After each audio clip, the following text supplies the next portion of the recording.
ഇത് 2012 മോഡൽ വാഗണറാണ്. അപ്പോൾ ഇതിൻ്റെ കംപ്ലൈൻ്റ് എന്ന് വെച്ചിട്ടുണ്ടെങ്കിൽ AC ഇടുമ്പോൾ ഉള്ള അബ്നോർമൽ നോയ്സ് ആയിരുന്നു. അപ്പോൾ ഞാൻ ഈ ഫാൻ ഒന്ന് ഓൺ ചെയ്ത് നോക്കാം.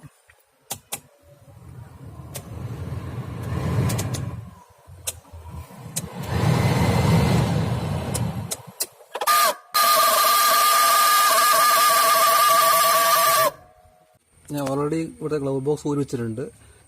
ഈ കാണുന്നതാണ് ഫാൻ. ഇത് ഫാൻ ക്ലീൻ ചെയ്യുന്ന വീഡിയോ ചെയ്തിട്ടുണ്ട്, മുമ്പ് ചെയ്തിട്ടുണ്ട്. നമുക്കിത് റീപ്ലേസ് ചെയ്യണം. ഇതാണ് പുതിയ blower fan. Maruti genuine parts ആണ് വാങ്ങിയിട്ടുള്ളത്. ഇത് റേറ്റ് വരുന്നത് 3560 രൂപ. ഇത് വണ്ടിയിലേക്ക് ഒന്ന് ഫിറ്റ് ചെയ്യാം. ഇപ്പോൾ നോയ്സ് എല്ലാം പോയിട്ടുണ്ട്. ഇപ്പോൾ വർക്കിംഗ് ഓക്കെയാണ്.